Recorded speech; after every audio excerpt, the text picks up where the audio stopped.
Jadi jangan kita menyeralisasi lalu belum apa-apa, inilah kehebatan kita hari ini. Satu sisi kita membenci demokrasi, satu sisi kita memakai demokrasi untuk kepentingan kita pribadi. Selagi belum ada pemberitahuan resmi itu dirilis oleh siapapun, tentu kita baru masih memakai kata bersayap andai-andai. Ya, apakah di Indonesia ada radikalisme? Ada. Apakah radikal itu, bahasa radikal itu baru muncul setelah pilkada DKI? Bohong itu. Jauh sebelum itu, udah ada bom Bali dan sebagainya. Jadi begini, suatu informasi harus kita filterisasi. Bahasa agamanya harus tabayun. Jangan menyatukan sesuatu, lalu kita mengambil kesimpulan. Dan semua jadi salah, pemerintah jadi salah semua. Saya ingin bahas dari perseptif politik kebangsaan, karena kita bicara politik kebangsaan. Pemerintah pasti berdiri dalam politik kebangsaan. Karena pemerintah mengakui beberapa agama di Republik ini.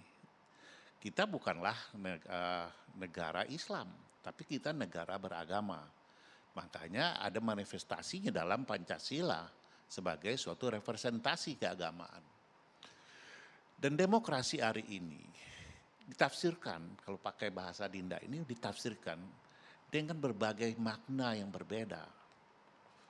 Orang-orang yang mungkin dekat dengan pemerintah memaknai sendiri. Tetapi orang-orang yang tidak suka dengan pemerintah punya makna yang mungkin saja itu bisa masuk ke wilayah agitator, agitasi. Orang-orang yang benci kepada pemerintah, koreksi itu tidak ada lagi, Bu ya. Yang ada caci maki. Coba tunjukkan saya ajaran Islam yang mengatakan mengoreksi pemerintah bisa di pinggir jalan, bisa seperti hari ini.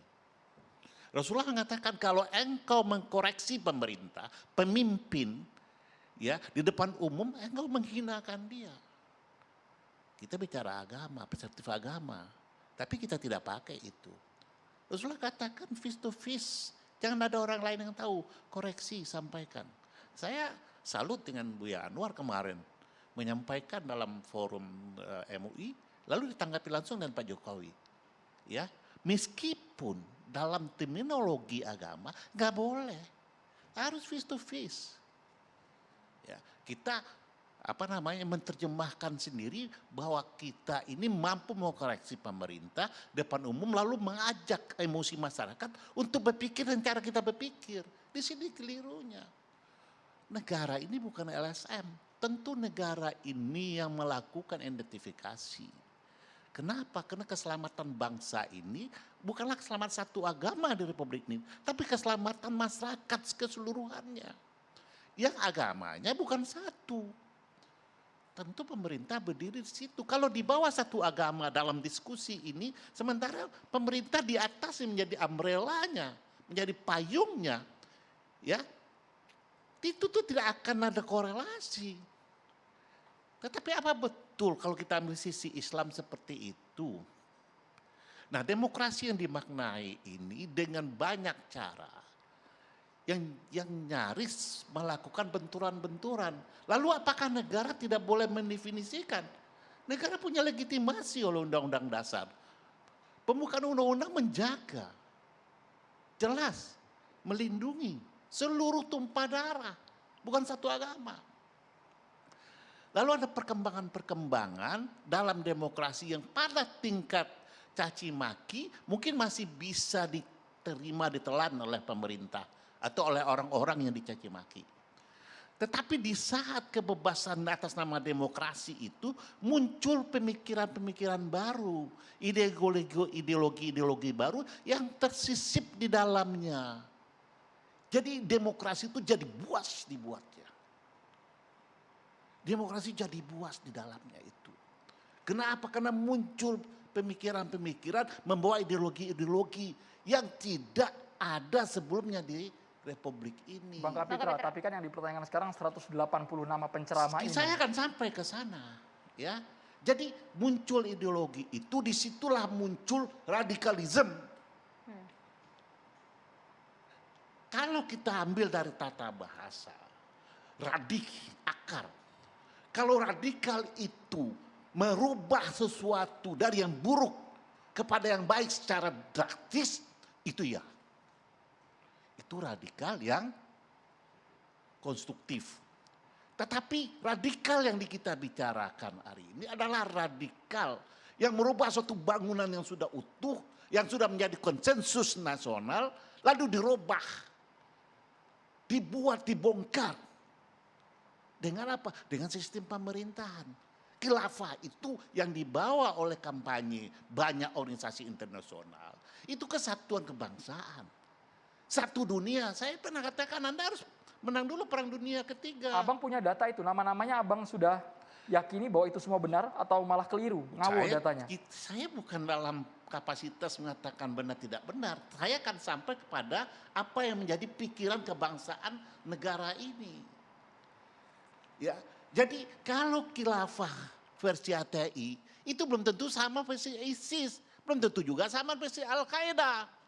Ini aja kalau dia komandir berbenturan semua.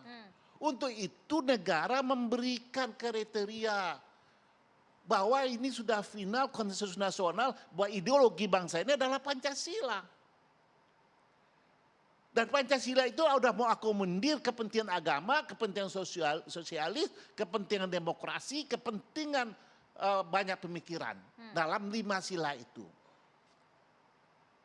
Nah, inilah tempat pijaknya bangsa ini. Ketika itu mulai keluar, siapapun Buya yang mengajarkan, yang menceramahkan bahwa penolakan terhadap Pancasila itu radikal. Bang Kapitra, artinya dari 5 ciri itu benar? Ya, itu Tepat, radikal. Artinya itu radikal. Saya tidak ambil ciri itu, saya punya pemikiran sendiri. Oke. Ya, itu radikal. Kenapa? Karena membongkar bangunan yang sudah lama ada, yang sudah menjadi kesepakatan rumah kita bersama, lalu diganti dengan khilafah. Saya tunjukkan dalam Al-Quran. Sebentar, ya. surat mana yang mengatakan sistem pemerintahan itu khilafah dalam Al-Quran? Surat mana? Kita menerjemahkan takwa saja tidak pernah sama. Kalau kita ambil dari etimologi, itu kebenaran mungkin mendekati. Asal kata waka itu menjaga hubungan dengan Allah atau memelihara komunikasi dengan Allah. Kita menerjemahkan sesuai dengan pikiran kita. Benar, Adina bilang kita senang menyembah tafsir-tafsir.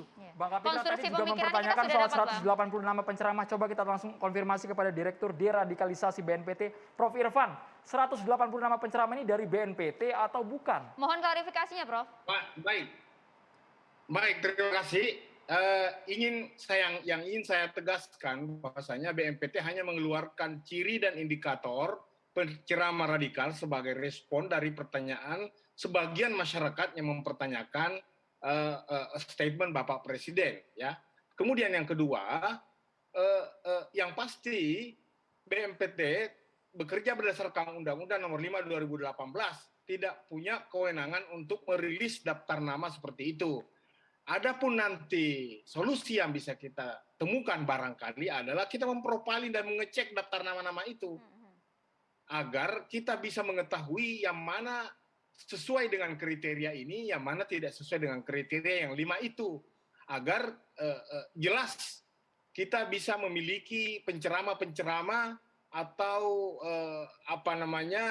tokoh-tokoh agama yang tentu tidak keluar dari apa yang kita sepakati sebagai konsensus dasar berbangsa, yaitu Pancasila, Undang-Undang Dasar, NKRI, dan Bhinneka Tunggal Ika. Ini tidak boleh keluar dari rambu-rambu ini dalam mengajak kita berkehidupan berkebangsaan. Karena kehidupan beragama dan berbangsa itu tidak bisa kita pisahkan. Saya biasa singkat dengan poligami, itu politik dan agama bukan dikotomi. Ya. Bukan dikotomi, tidak bisa kita benturkan karena kita butuhkan proses demokrasi itu. Karena kenapa? Ya. Prof, ya tadi pasti sempat BNPT bekerja berdasarkan Undang-Undang Nomor 5 2018 yang lebih mengedepankan kepada pencegahan yang terdiri dari 3 poin, yaitu kesiapsiagaan nasional dengan melibatkan seluruh komponen bangsa dan seluruh lapisan masyarakat dan kontraradikalisasi, dan yang ketiga deradikalisasi.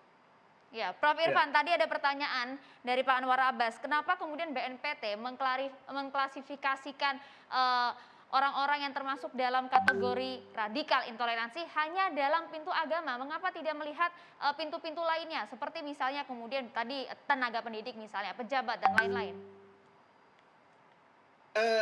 Kita tidak mengklasifikasi, kita tidak mengeluarkan nama-nama, akan tetapi kategori-kategori itu tentu banyak yang beredar di masyarakat. Kalau misalnya guru, ya ada diskusi, ingin mencerdaskan, mengajarkan, misalnya membahas tentang kafir, tidak lantas dituding dia adalah radikal, karena berbicara tentang iman harus dipasangkan dengan kafir. Jumlah kata kafir dalam Al-Quran sebanyak 525 ini harus dijelaskan agar masyarakat tahu, agar jangan dengan mudah mengkafirkan, menganggap saudara kita yang sudah punya iman, sementara hanya berbeda tafsiran, kita mengabaikan akhlak. Ya, innama bu'istu liutammima makarimal akhlak. Rasulullah menegaskan, saya diutus menyempurnakan akhlak, bukan menyempurnakan pandangan, pendapat atau jaringan atau mazhab. Nah, akhlak di atas segalanya. Ya. Kalau nama seperti Ustadz Abdul Somad, Prof. Irfan, kemudian Ustadz Adi Hidayat, tadi Pak Ismail, itu masuk juga tidak kategori ciri-ciri yang diklasifikasikan oleh BNPT? Ada HTI, ada Wahabi, ada Ikhwanul Muslimin. Ya silahkan didiskusikan siapa yang memberikan komentar, tentu bisa diprofiling dengan kriteria yang ada, dengan apa yang selama ini menurut jejak digital. Tapi yang kan BNPT, Prof. Irfan, yang punya wewenang untuk profiling sejauh ini sepertinya hanya BNPT. Prof. Irfan, kategori radikal intoleransi. Kan BNPT yang memprofiling ya? Tidak mengeluarkan nama-nama itu. Tapi kan yang saya ingin garis bawahi hanya kriteria yang 5 yang dikeluarkan oleh diri cegah dalam sebuah diskusi, kemudian tidak bisa lantas diambil garis lurus dengan daftar nama-nama yang ada. Ya. Untuk menjustifikasi dan untuk mengeneralisir. Artinya bukan dirilis oleh BNPT, tapi apakah data itu milik BNPT? Bukan. Bukan, oke, baik. Bapak-bapak ingin bertanya langsung kepada Prof. Irfan? Saya katakan bahwa mungkin BNPT memberikan kriteria umum. Kriteria umum ini bisa dilakukan oleh semua orang, bukan oleh satu agama. Ya, bisa saja. Tapi kriteria itu adalah kriteria sebagai pagar kebangsaan. Dan saya malahan mengatakan ada juga penolakan terhadap undang-undang. Ya, ada penolakan terhadap undang-undang dasar, ada penolakan terhadap kebenekaan, ada juga yang mengakomodir dukungan terhadap kekerasan. Itu radikalisme. Pertanyaannya? Ya. Nah, saya ingin katakan bahwa BNPT mengeluarkan kriteria itu adalah sebagai early warning buat kita.